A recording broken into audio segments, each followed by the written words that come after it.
কিয়ামতের আগে পৃথিবীতে আসবে এক ভয়ঙ্কর ফিতনা, যাকে বলা হয় দাজ্জাল। রাসূল সাল্লাল্লাহু আলাইহি ওয়াসাল্লাম আমাদের এই ফিতনার ব্যাপারে সতর্ক করেছেন। তিনি বলেছেন, দাজ্জাল হবে সবচেয়ে বড় প্রতারক। দাজ্জাল মানুষকে মিথ্যা শক্তি দেখাবে, আর অনেক মানুষ তার প্রতারণায় পড়বে। হাদিসে এসেছে, দাজ্জালের একটি চোখ নষ্ট থাকবে, সে এক চোখ বিশিষ্ট হবে। তার কপালে লেখা থাকবে কাফির, কিন্তু তা শুধু মুমিনরাই বুঝতে পারবে। অনেক মানুষ তাকে অনুসরণ করবে, কারণ সে মানুষকে নানা অলৌকিক জিনিস দেখাবে। সে দাবি করবে সে বৃষ্টি নামাতে পারে আর জমিনে ফসল ফলাতে পারে। কেউ তাকে বিশ্বাস করবে, আর কেউ তার বিরুদ্ধে দাঁড়াবে।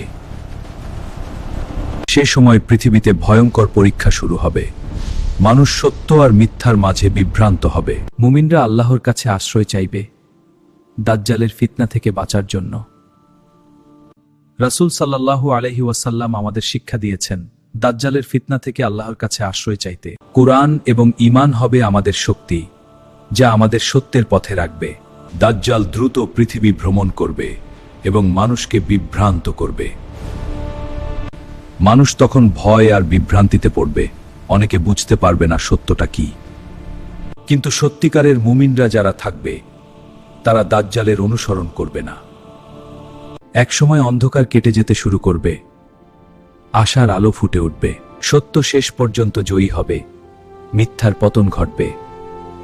তখন পৃথিবীতে ফিরে আসবেন ঈসা আলাইহি ওয়াসাল্লাম। তাকে দেখে দাজ্জাল ভয়ে পালাতে শুরু করবে। তার আগমনে দাজ্জালের শেষ হবে, মিথ্যার শক্তি ভেঙে পড়বে। শেষ পর্যন্ত ইসলামের বিজয় হবে, আর পৃথিবীতে শান্তি ফিরে আসবে। ভিডিওটি ভালো লাগলে একটি লাইক দিন। আরও ইসলামিক ভিডিও পেতে এখনই আমাদের চ্যানেলটি সাবস্ক্রাইব করুন।